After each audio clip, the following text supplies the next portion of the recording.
Salut à tous, salut à toutes, bienvenue pour ce nouveau podcast d'Il était une fois la boxe. Donc vous l'avez vu dans le titre, aujourd'hui il était une fois la boxe aux mains des youtubeurs. Donc débat d'actualité qui fait beaucoup parler actuellement dans le monde du sport, enfin surtout dans le monde de la boxe.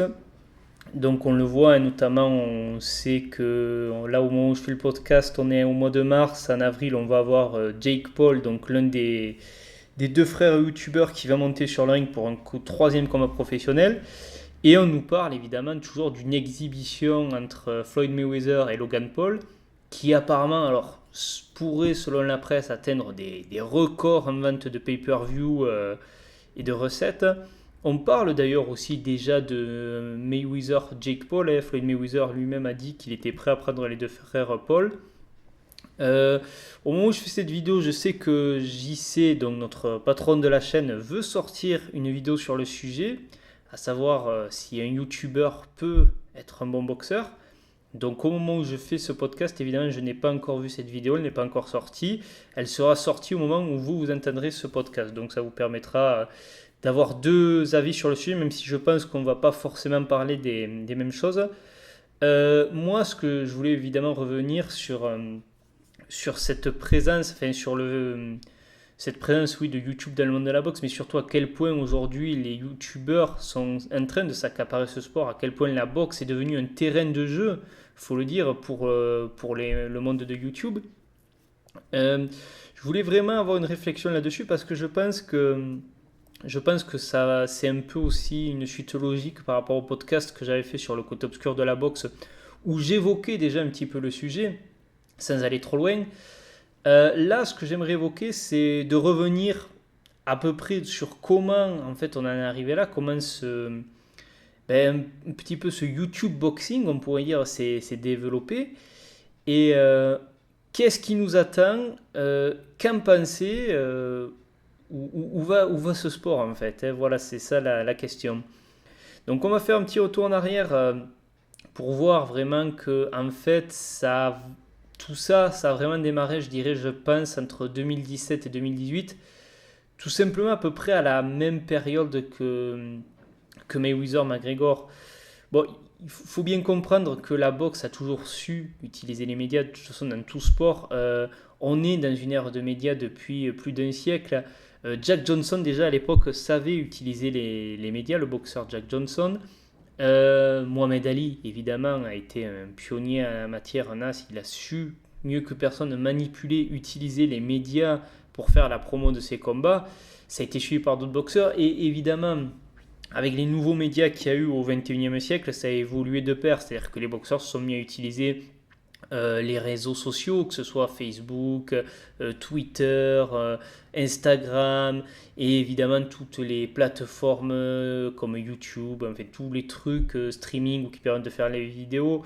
Je veux dire, ça a été, on a eu Vine aussi à une époque. On a su forcément, ça a été toujours dans la même logique qu'on a utilisé les médias pour promouvoir les combats de boxe. Mayweather McGregor à ce niveau-là a su très très bien le faire. Euh, ils ont beaucoup joué. Ce qui est très marrant, c'est qu'en fait, c'était pour un combat de boxe, donc à la base, on le rappelle, entre Floyd Mayweather, donc ex-champion de boxe retiré des rings, Conor McGregor, champion actuel à l'époque de l'UFC, et qui accepte donc de monter sur le ring avec Floyd Mayweather. Et pour la promo, outre les conférences de presse qu'on a eues, il y a eu beaucoup, et ce même avant l'annonce officielle du combat, des vidéos interposées où ils s'insultaient, ils se provoquaient. Donc ils utilisaient pas mal les codes de YouTube qu'utilisent depuis certaines années les YouTubeurs pour faire leur drama, comme on dit, qui rapporte énormément évidemment. Et donc on peut dire qu'à la base c'était la boxe qu'utilisait plus YouTube comme elle utilisait n'importe quel média en fait. Mais il y a eu tellement un engouement autour de Mayweather McGregor parce que c'était vraiment quelque chose, ils ont su profiter de tout cet aspect médiatique. Et puis c'était voilà, les deux stars de deux sports de combat qui se rencontraient, c'était du jamais vu. C'est-à-dire que moi j'avoue, même moi à l'époque, en sachant que ce combat forcément allait être une supercherie, et j'étais forcément plutôt pas trop d'accord sur le fait qu'effectivement ça compte dans la carrière de Floyd Mayweather, ce combat. Mais il y avait, oui, je le reconnais, moi-même je disais, bon, je l'avouais, je disais je le regarderai parce que c'était pour le show. C'était deux personnalités tellement fortes, ils avaient réussi à faire monter la sauce et on l'a tous un peu regardé, ce combat, j'ai envie de dire. Et ce qui a sûrement été aussi une erreur, on va y revenir. Mais en tout cas, ce qui était intéressant, c'est que il y a vraiment eu, ils ont réussi à créer un engouement sans pareil. Alors on sait qu'en termes de vente de pay-per-view, ils n'ont pas battu le record. Par exemple, Pacquiao Mayweather a ce record de vente de pay-per-view. Je pense que c'est dû aussi au piratage, aux liens pirates. À mon avis, si on arrivait à avoir les chiffres de tous les liens pirates, donc de toutes les personnes qui ont regardé le combat, je pense que McGregor Mayweather a fait encore mieux que Pacquiao Mayweather. Et tout ça pour dire qu'en fait, c'était voilà, la première fois qu'on arrivait à monter enfin, dans la boxe. Enfin, la première fois, pas exactement, vous pourrez me dire, on a déjà vu des boxeurs contre des champions de Bark Knuckle, on a vu Mohamed Ali contre Inoki. Mais là, ils ont réussi à en faire quelque chose où ils arrivaient à se prendre, à créer un système un peu sérieux, le fait que ce soit déclaré officiellement, que ce soit pas une exhibition. Ils ont réussi à l'amener plus loin que n'importe qui ne l'avait fait avant pour en faire en fait un événement majeur du monde du sport. Et ça a vraiment, je pense, influencé beaucoup de monde. Étant donné que les réseaux sociaux étaient très présents et YouTube, tout ça était très présent là-dedans, ça a inspiré pas mal de monde. Et déjà, rappelez-vous, on l'a connu en France, cet aspect du fait que le clash Internet finit vraiment sur le ring. Alors on a eu Bouba et Karis qui continue même je crois encore à nous promouvoir un combat soit de boxe, soit de MMA. On a eu à un moment c'était Alain Soral et le Raptor Dissident qui parlaient de s'affronter.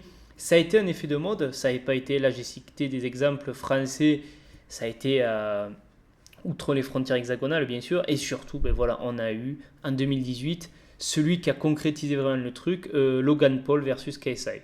Donc on rappelle un petit peu les faits, Logan Paul, youtubeur américain très célèbre, qui fait un bad buzz dans une vidéo au Japon où il se filme avec des amis en train de rire à côté d'un mec qui s'est suicidé, dans la fameuse forêt japonaise où il y a tous les suicides. Ça crée un bad buzz et évidemment, il y a un gars au Royaume-Uni qui s'appelle KSI qui lui aussi est un youtubeur très influent qui est fan de boxe par ailleurs. Mais qui ne fait pas que des trucs sur la boxe, c'est très général, comme les youtubeurs qui marchent, il est assez général, qui décide évidemment lui de prendre la balle au bon, il se dit là il y a un coup à faire, le mec fait du bad buzz, il commence à se faire taper dessus, il faut que je prenne le truc et que je déclenche un peu un drama avec lui. Logan Paul, pas idiot lui aussi, parce que mine de rien ces gens-là sont beaucoup moins idiots que ce qu'on peut le penser. Il accepte le bad buzz, il sait que le drama ça fonctionne sur YouTube, c'est-à-dire que tu vas plus ou moins récupérer une bonne partie des abonnés de ton adversaire qui vont s'abonner à ta chaîne seulement pour suivre en fait en direct le drama et voir ce que tu réponds.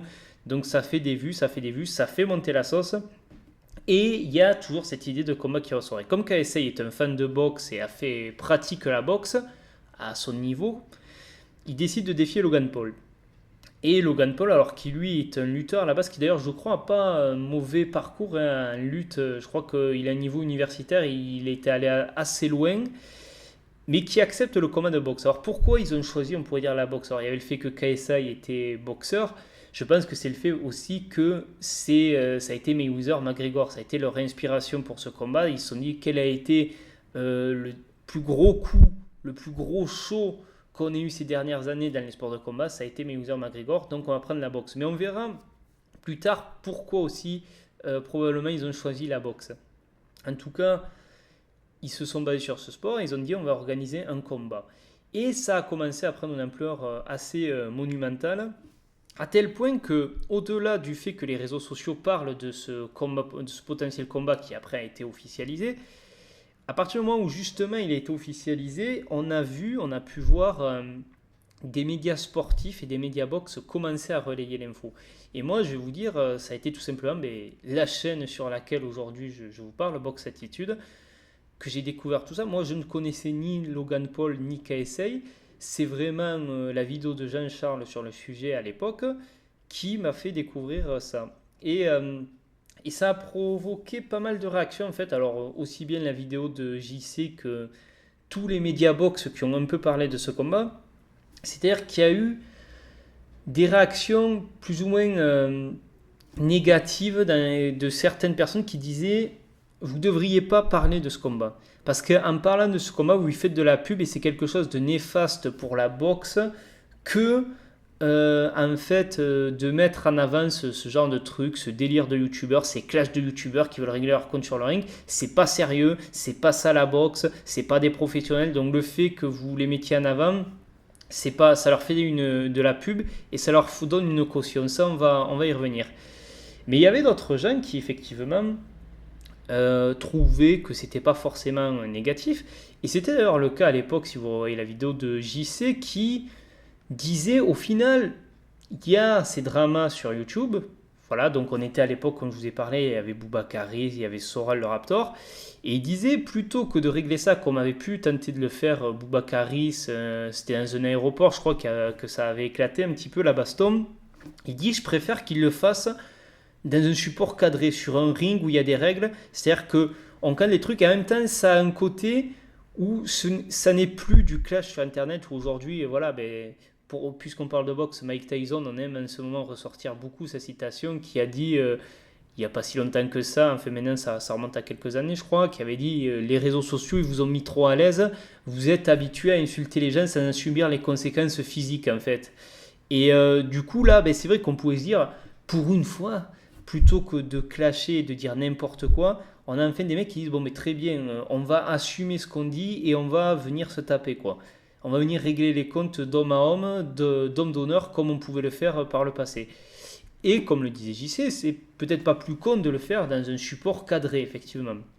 Donc à ce niveau-là, moi à l'époque quand j'avais vu ça, j'étais plutôt d'accord avec lui, mais j'étais plutôt d'accord aussi avec ceux qui disaient qu'il fallait pas trop en parler parce que je sentais que ça allait au-delà. C'est-à-dire que c'était pas juste un règlement de compte à la loyale, c'est qu'on commençait évidemment à parler d'un événement qui serait diffusé sur des médias et qui serait évidemment payant. Et là, j'ai commencé à dire non, là je suis pas d'accord parce que ces gens-là ne sont pas des professionnels, donc je vois pas. Alors, on pourrait me rétorquer à juste titre, on dit oui mais on s'en fout de ton avis. Si eux, ils le vendent et que ça marche, pourquoi ils s'en priveraient?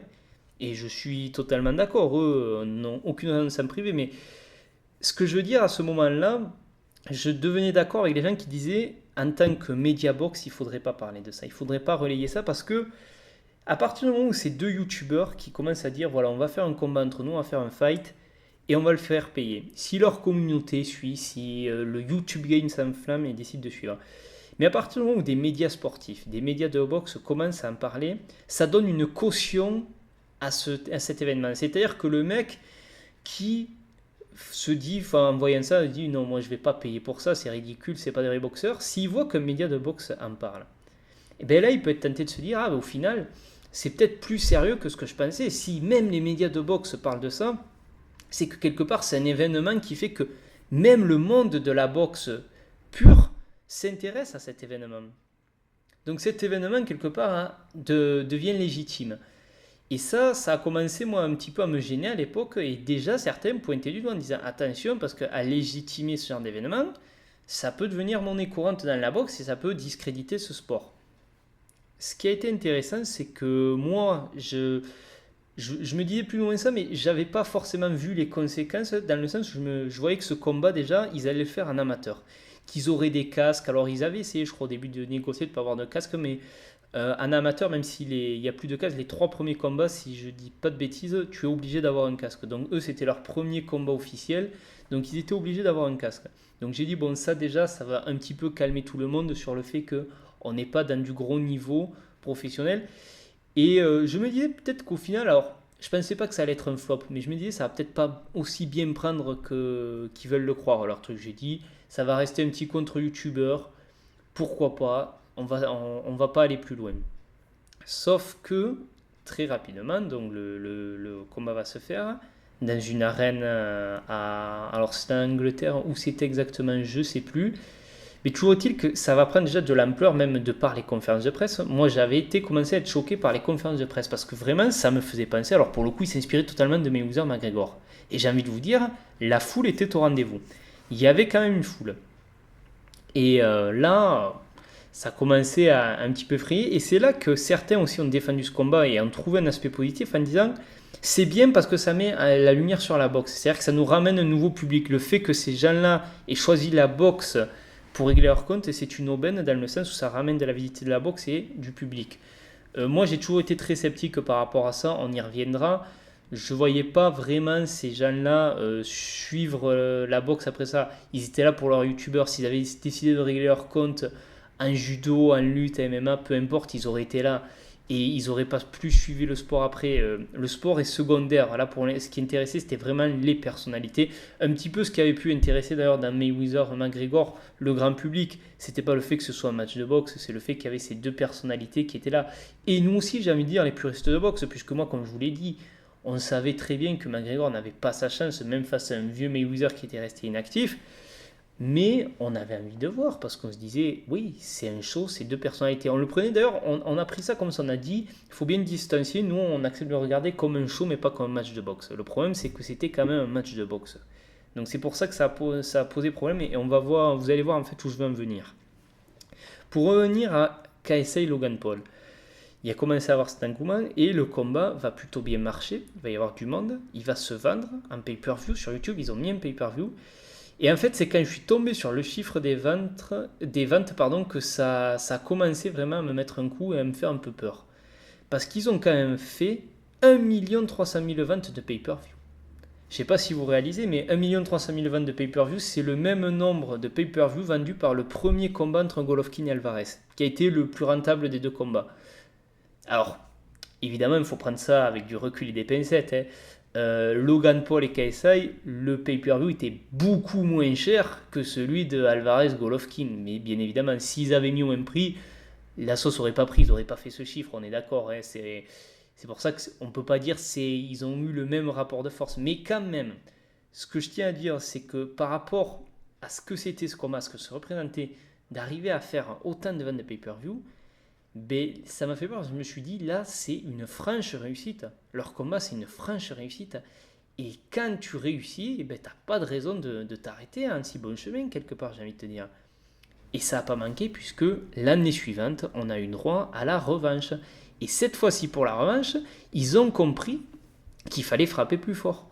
Et ils ont dit, cette fois-ci, on va vouloir obtenir des licences professionnelles pour ne plus avoir de casque, et ça sera un combat pro.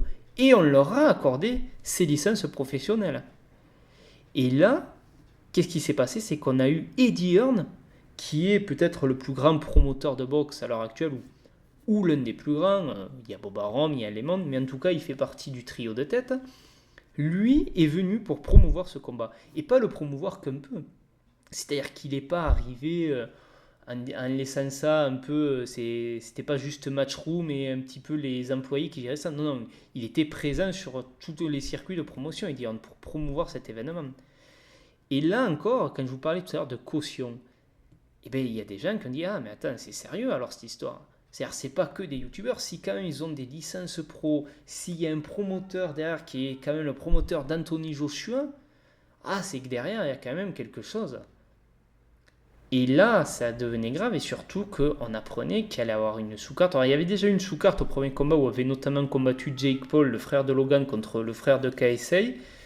Bon, ça c'était encore assez secondaire. Mais là, on a cet état d'esprit-là aussi, où Jake Paul est en sous-carte, mais surtout en sous-carte, on avait Devin Haney, l'un des meilleurs prospects qu'on ait chez les légers à l'heure actuelle. Et il y avait Billy Joe Saunders, champion du monde de WBO des super moyens. Et ces mecs-là étaient en sous-carte de cet événement. Et là, c'était terrible.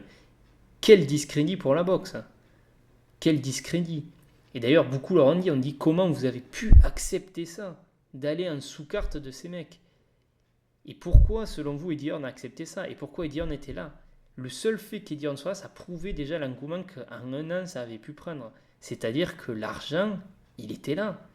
Et même Eddie Hearn, il avait su prendre la balle au bon et dire mais ouais, ça marche. Et oui, je suis prêt à prendre ça au sérieux, entre guillemets, dans le sens où ça rapporte un paquet d'argent. Et oui, ces gens-là me font plus vendre que les champions que j'avais mis en sous-carte. Donc là, ça a pris une proportion assez phénoménale.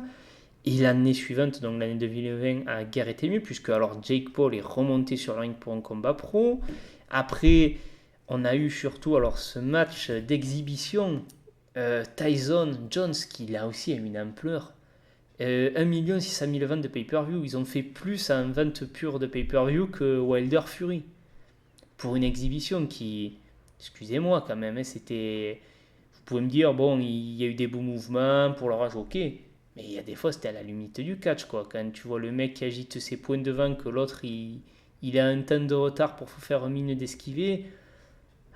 Voilà, quoi. Bon, enfin, c'est pas un débat sur ce combat-là, mais ce qui est intéressant, c'est qu'il y avait eu une grosse hype sur Tyson Roy Jones, et en dessous, la sous-carte devait être à la hauteur de la hype, et qui a choisi Ils ont choisi Jake Paul contre Robinson, c'est ça, un basketteur de NBA, avec qui s'était clashé Jake Paul sur les réseaux sociaux.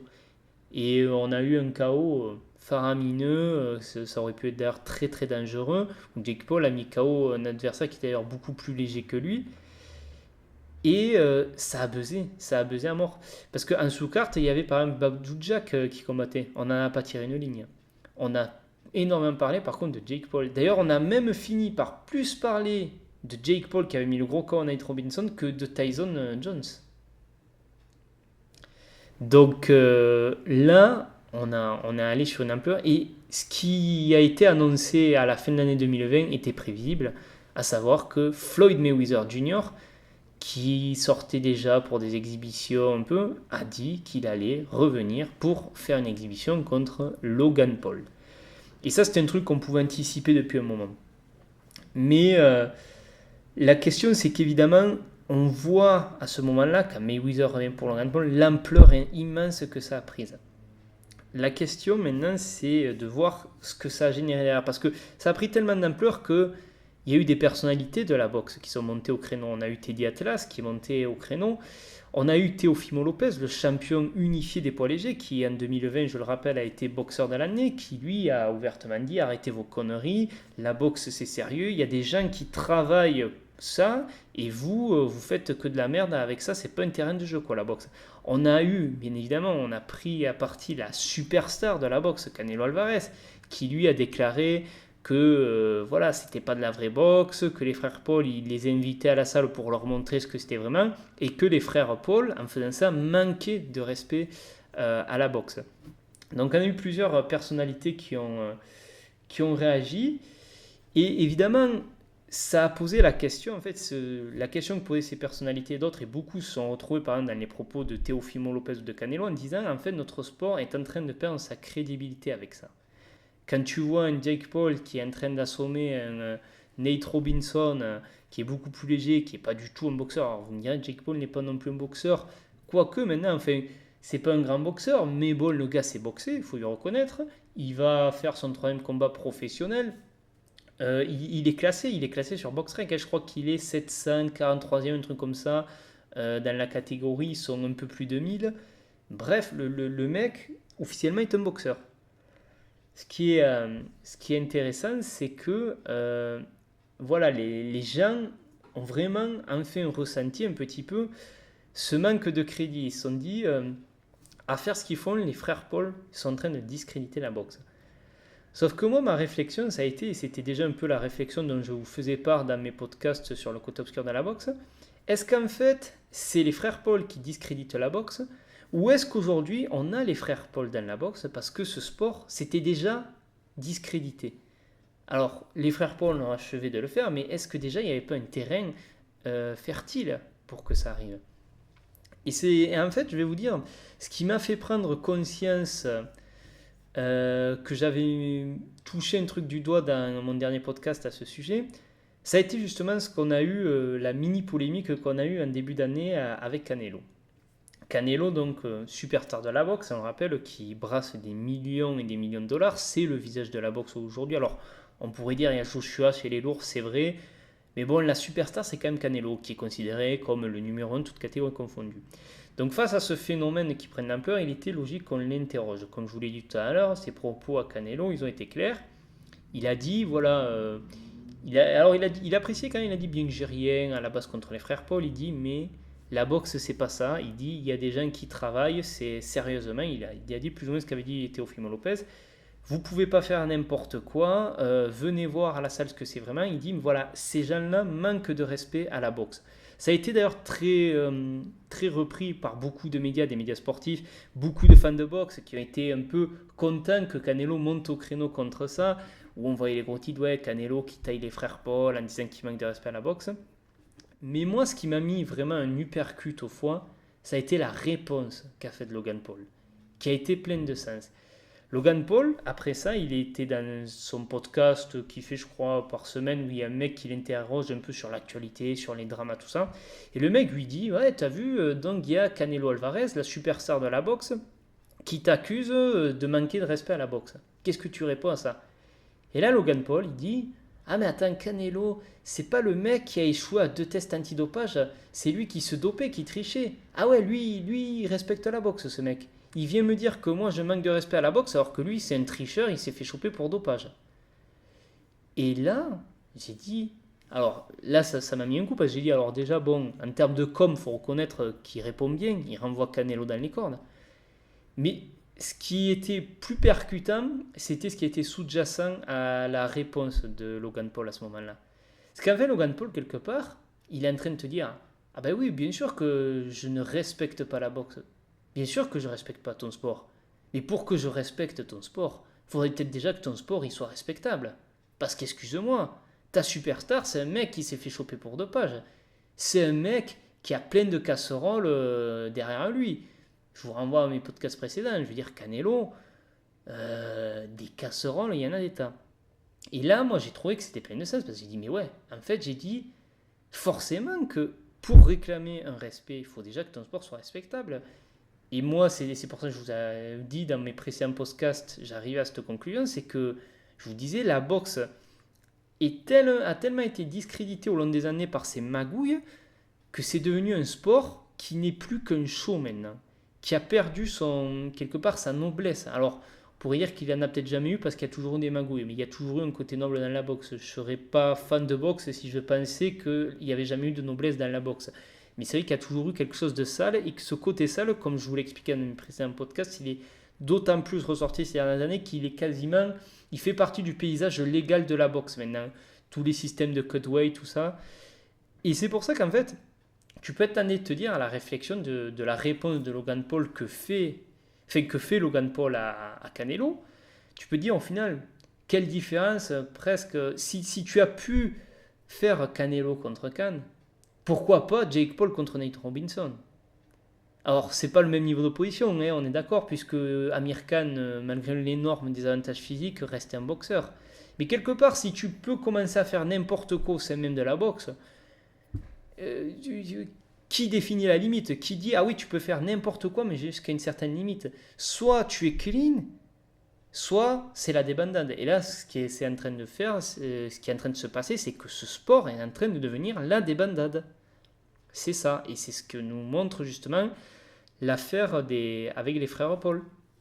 Et du coup, on voit même que s'il y a des boxeurs, des personnalités de la boxe, comme Canelo, qui sont montés au créneau, mais au final, qui n'étaient peut-être pas, du coup, comme on vient de voir, la meilleure personne pour critiquer, pour monter au créneau contre ça. Ce qui est plus dramatique, c'est qu'il y a d'autres personnalités de la boxe qui, eux, ont apporté une fois encore leur caution à ça. Ryan Garcia, qu'on surnomme le boxeur youtubeur justement, est un ami des frères Paul. Enfin, est-ce que c'est un vrai ami ou est-ce que c'est un partenaire, on va dire, plutôt de business? Lui, je dirais, il a tout compris parce qu'il a le côté que c'est quand même un boxeur talentueux, on ne peut pas y enlever. Et qu'en même temps, il sait jouer sur cet aspect YouTube. C'est pour ça que Ryan Garcia, quelque part, c'est King Ryan, le roi, il a tout compris un peu. Il a les deux côtés. C'est-à-dire que tu peux pas non plus complètement remettre en cause sa crédibilité comme tu remets en cause celle de Jake Paul et de Logan Paul. C'est quand même un boxeur, Ryan Garcia, que t'aimes ou t'aimes pas.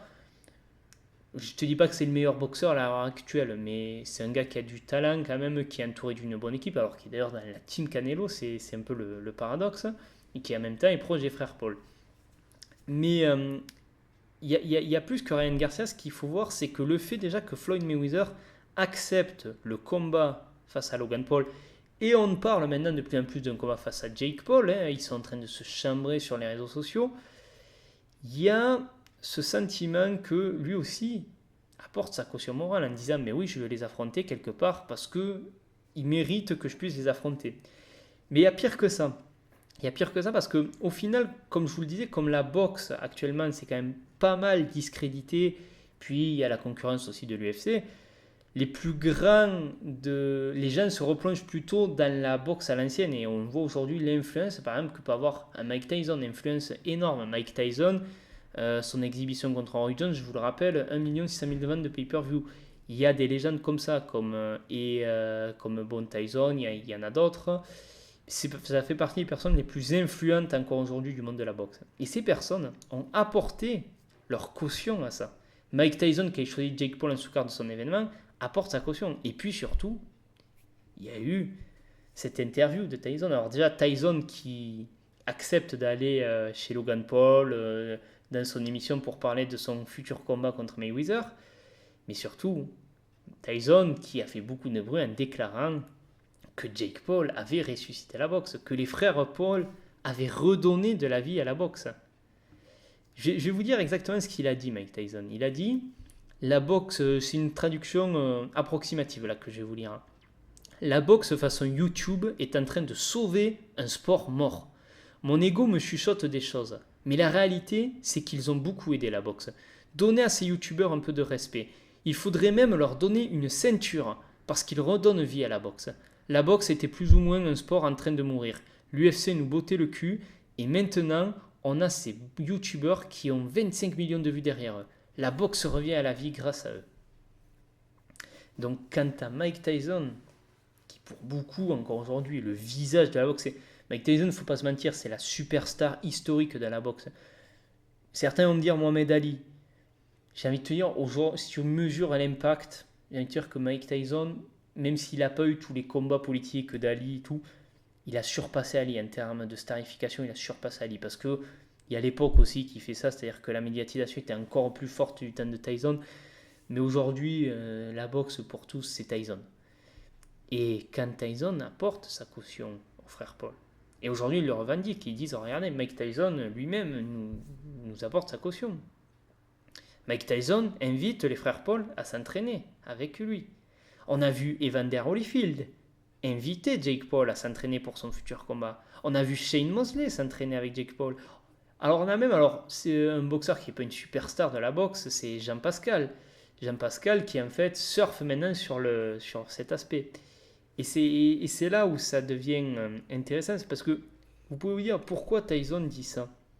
Parce que est-ce que Tyson, qui connaît l'histoire de la boxe, qui a été un grand champion des années 80, des meilleurs poids lourds des années 80-90, il peut réellement penser que l'avenir, que le visage de la boxe, c'est ça. En fait, Mike Tyson, aujourd'hui, on reproche beaucoup à Mayweather d'être un businessman. Mike Tyson, aujourd'hui, est un businessman aussi. On le sait, on voit ses affaires. Alors, c'est un gars, il faut comprendre, la vie qu'a eu Mike Tyson, c'est un gars qui vient de très bas, qui a connu beaucoup de galères, donc forcément que il prend ce qu'il est bon à prendre. C'est un gars qui, encore aujourd'hui, doit avoir des dettes à régler.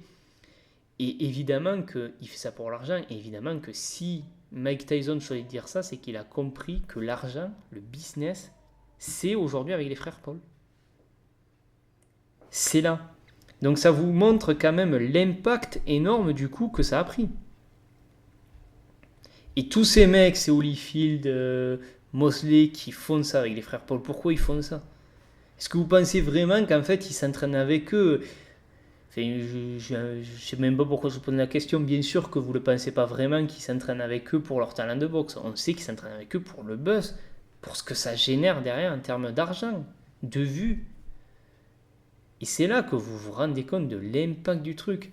Et en fait, c'est un cercle vicieux parce que eux, ils vont pour surfer sur la vague, mais en même temps, ils apportent leur caution et ils rajoutent à la vague.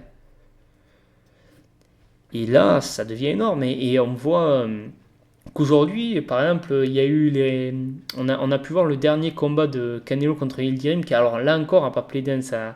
Il s'est passé un truc, c'est-à-dire que à la fin du combat, vous savez, vous avez deux fans de Jake Paul qui sont montés sur le ring pour faire la promo du futur combat de Jake Paul, et on voit Canelo qui leur dit allez dégagez, arrêtez de nous casser les couilles quoi. Et en fait, ça a fait beaucoup parler sur les réseaux et c'est presque Canelo qui passe pour un hater dans l'histoire. Enfin, c'est ce qu'a dit Jake Paul, mais moi j'ai remarqué que sur les réseaux, ça suit dans ce sens-là. Et bien alors, qu'est-ce qui se passe? C'est que les fans de Canelo, qu'est-ce qu'ils disent? Ils montent au créneau, ils disent ouais, non, mais nous, bien sûr qu'il a raison, Canelo, parce que nous, c'est du sérieux.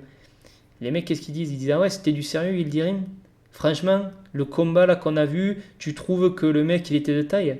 Et d'ailleurs, Jake Paul il a réagi là-dessus. Jake Paul il a dit ouais, pourquoi Canelo il va pas boxer Benavides, Caleb Plant, Beterbiev, Andrade? Alors, ça se trouve, Jake Paul il sait même pas de qui il parle là. C'est des mecs qui ont dit vas-y, attaque-le sur ce sujet-là. Et quelque part, on en revient à ce que je disais. Maintenant, les mecs, ils ont la réponse toute faite. Ils disent ah ouais, ils disent ton sport c'est sérieux. Franchement, le mec, il s'est fait choper. Il y a tel mec qui s'est fait choper plusieurs fois pour dopage, il est toujours là. Là, il y a eu telle histoire de magouille sur telle décision. Là, il y a telle histoire de magouille sur une clause de réhydratation. Là, on a un coup de boule imaginaire qui permet de faire annuler une décision. Ils disent ah ouais, c'est ça ton sport sérieux.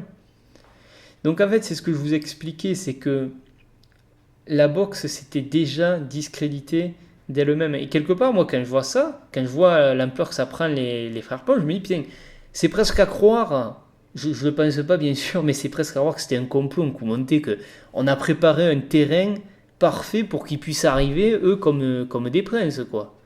Et pour que ce sport, en fait, ça devienne juste du grand spectacle, quelque part, sans plus aucune crédibilité et honneur. Donc c'est pour ça que je voulais faire ce podcast. En fait, pendant un moment, j'ai failli l'appeler Il était une fois la chute de la boxe. Je sais pas si la boxe mourra de ça, mais la boxe, forcément, là, est en train de confirmer un statut. C'est-à-dire que quand vous avez même des vieilles légendes qui vous disent que l'avenir, c'est ça, ben forcément, c'est-à-dire que le business, tout va dans ce sens-là. Quand il y a les promoteurs qui s'y mettent, quand tout le monde commence un petit peu à participer à l'engouement, ben, tu te dis, est-ce que c'est pas par là que va ce sport et qu'en fait on va vers un discrédit total?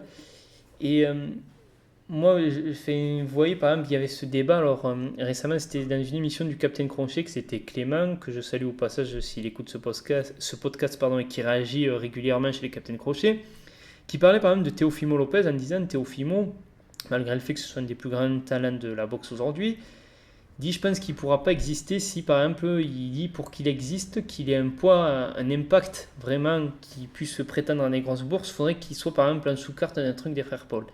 Et c'est exactement ça, moi je vais vous dire, Teofimo Lopez, actuellement il est dans une posture de dénigrer, de critiquer tout cet aspect YouTube Box, parce que lui ne fait pas partie en fait de la ronde, j'ai envie de vous dire.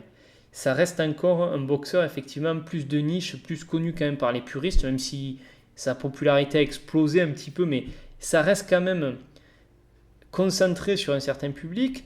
Donc pour l'instant, il est obligé d'adapter cette posture, de dire ouais mais venez vers moi parce que moi je propose quelque chose de mieux. Mais le jour où il peut rentrer dans la danse, je pense qu'effectivement il changera de discours. D'ailleurs lui-même il dit que l'un de ses modèles c'est Mayweather et lui-même a dit avant d'être Money Mayweather je dois être Pretty Boy. Ça veut tout dire. Et je pense que Teofimo, aujourd'hui, il doit se poser des questions parce qu'il a quand même toutes les ceintures chez les légers. Il voit Ryan Garcia dans sa catégorie qui n'a pas une ceinture. Alors si vous allez me dire oui, il a la ceinture intérim, non, il n'a pas de ceinture. Et même avant le combat contre Campbell, si vous voulez, on peut partir de là. Ryan Garcia, il gagnait peut-être 7 fois plus d'argent que Teofimo Lopez. Donc même lui, il doit se dire, au final, peut-être je suis con, je m'emmerde, quoi. Peut-être que j'ai juste intérêt à buzzer comme ça avec des youtubeurs. C'est peut-être ça l'avenir de la boxe. Et en fait, il y a beaucoup de boxeurs. C'est pour ça que je vous dis que c'est un cercle vicieux. Il y a beaucoup de boxeurs, ils vont voir ça, ils vont dire attends, peut-être que. Pourquoi on s'emmerde? Pourquoi on s'emmerde? Pourquoi ne. Voilà, on n'a pas. On a qu'à faire exactement comme eux. C'est ce qui rapporte, c'est ce qui plaît. Les gens ne cherchent pas forcément une grosse opposition. Ce qui fait parler le grand public, c'est juste. C'est ça, quoi. Donc voilà, c'est là où forcément on arrive la boxe. Et moi, c'est le point sur lequel je voulais insister. C'est que c'est. On peut toujours critiquer les autres, on peut toujours dire c'est la faute au frère Paul, c'est la faute à. à la base, c'est la faute un peu à nous aussi, fans de boxe, et je ne m'exclus pas de ça, à un moment donné, de ne pas avoir freiné ça et d'avoir accepté un peu ce jeu-là. Peut-être qu'en fait, dès qu'on nous a parlé de Mayweather-McGregor, on aurait dû monter au créneau et dire non, non, c'est pas juste le fait de considérer ça comme une chose. On ne veut pas que ce soit la boxe que soit la boxe soit mêlée à ça. Alors, on n'aurait peut-être pas eu d'impact, mais enfin, si quelque part, parce que j'ai envie de vous dire pourquoi ça s'est fait, parce qu'il y avait un public derrière. Et moi-même, je vous l'ai dit, je vous l'ai confessé, je l'ai regardé. Mais aujourd'hui, peut-être qu'on peut voir, on peut se dire, si on avait réfléchi un peu, on aurait pu voir les conséquences de tout ça. Et aujourd'hui, il faut dire ce qui est, c'est un sport, la boxe, qui peut-être est en train de mourir, comme le dit Mike Tyson. Alors lui, il voit peut-être, alors est-ce qu'il le pense vraiment une fois encore, ou est-ce qu'en fait, c'est un peu un businessman cynique maintenant, Mike Tyson. Mais est-ce qu'on peut parler de résurrection via ce que font les frères Paul? Je pense qu'on est tous d'accord pour dire que non. Non, ça ne sera pas la résurrection, ça sera le coup de grâce définitif, si vraiment c'est ce qui prend le relais. Alors, est-ce que ça va prendre le relais de suite? Je pense pas.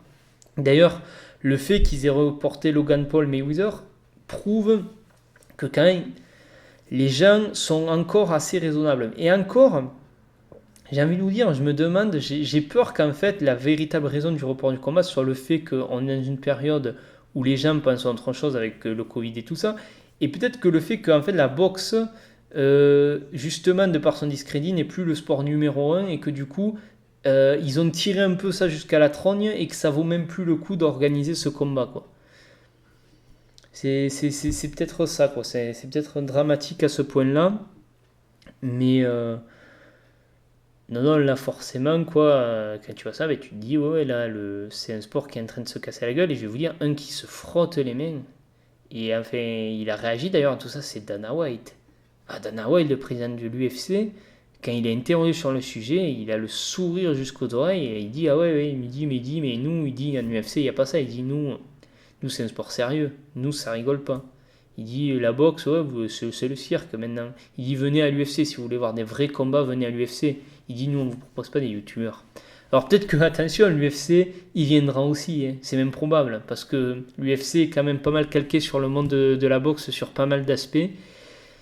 Mais, je veux dire quoi, il faut bien comprendre que là, la boxe a vraiment pris un coup très très très dur. On pensait que l'UFC avait mis un gros coup, c'est vrai, mais en fait, la boxe s'est gourée dans sa réponse à apporter. Enfin, je pense. Alors, gouré peut-être pas, parce que si ça marche, dans le sens recette, peut-être que ça va marcher. On a vu les chiffres qu'ils arrivent à faire. Mike Tyson, il en parle lui-même, il dit, regardez les chiffres qu'ils font. Fait qu'il y a un public. Mais nous, les puristes de la boxe, qui aimons ce sport, j'ai envie de vous dire, là, qu'est-ce que ce sport est en train de devenir concrètement? Donc voilà, c'est une fois de plus une nouvelle réflexion que je lance. Est-ce que il faut, alors maintenant j'ai envie de dire c'est un peu trop tard, mais peut-être qu'il faut plus vraiment, faut essayer d'ignorer ça. Alors vous allez me dire c'est un peu paradoxal parce que tu viens de faire quand même un podcast de plus de 40 minutes sur le sujet, donc t'es pas forcément bien placé pour dire qu'il faut en parler.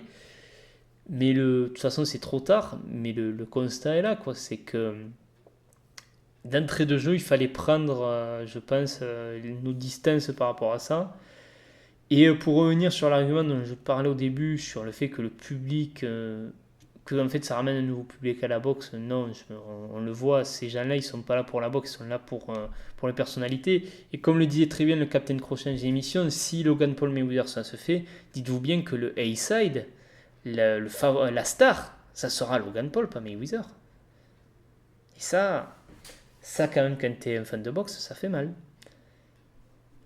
Il y avait ce gag là qui circulait sur les réseaux sociaux où c'est le mec qui demande à la femme tu connais Floyd Mayweather et qu'elle lui répond ah ouais c'est le mec qui va affronter Logan Paul c'est ça. Ben c'est là où on en est arrivé en fait les gars. Et moi je vous dis on en parlait là encore chez le Captain Crochet, je pense que le Mike Tyson versus Logan Paul il est dans les clous.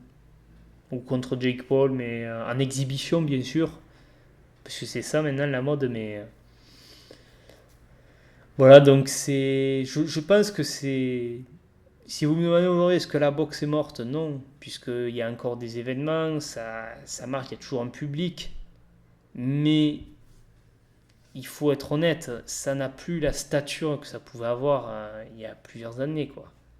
Et pourtant, il y a plusieurs années, bon, oui, il y avait déjà des magouilles, on est d'accord, mais là, c'est un sport qui se discrédite, enfin, qui a été discrédité par pas mal de choses. Et moi, ma réflexion, voilà, c'était de dire, avant de peut-être critiquer aussi uniquement l'aspect YouTube, pourquoi la boxe est devenue un terrain de jeu, c'est ça les raisons qu'il faut analyser. Si la boxe aujourd'hui est devenue le terrain de jeu des YouTubeurs, c'est parce qu'il y avait un terreau fertile, parce que depuis des années, moi, comme j'en avais parlé dans mes précédents podcasts, la boxe, c'est d'elle-même d'abord discréditée. Voilà, donc c'est la réflexion que je m'étais faite et c'est pour ça que j'ai décidé de faire ce podcast qui sera plus court que les précédents. J'attends vos réflexions sur le sujet, mais je pense que peut-être aussi il faudrait avoir des idées pour essayer de redynamiser la boxe autrement, parce que c'est ça la clé, autrement que par ça, quoi. Peut-être en proposant enfin les combats que tout le monde attend. Ça serait déjà un premier début. Alors après, il y a une question aussi à laquelle on peut essayer de répondre. C'est au final, on peut se dire, mais pourquoi, comment les frères Paul ont réussi à percer au final? Pourquoi ça a passionné et pourquoi même aujourd'hui, on peut même arriver à un niveau où certains gars qui suivent la boxe, pas forcément les fans hardcore, mais se mettent à les suivre, à le regarder. Je pense, en fait, ça c'est mon avis, c'est tout simplement la culture actuelle du tout acquis un peu et où en fait tu obtiens tout sans rien faire un peu. On est dans cette culture où à l'époque voilà, on te dit tu veux être comme lui, tu veux être t'as des idoles, tu vois, quand tu avais des idoles, tu veux être comme lui, il te faut bosser. C'est ça, c'est la culture de la bosse, de te donner à fond pour y arriver. Et depuis un certain temps, ce qu'on peut voir, notamment avec les réseaux sociaux, c'est qu'aujourd'hui, justement, il y a cette culture du un peu où tu vois des branleurs, faut le dire, qui en fait arrivent à te faire des percées monumentales. Les frères Paul représentent ça, c'est de dire, bah tu vois, toi tu as toujours fantasmé sur tes idoles de boxe, Mike Tyson, Sugar Ray Leonard, Roy Jones Oscar de la Hoya et j'en passe.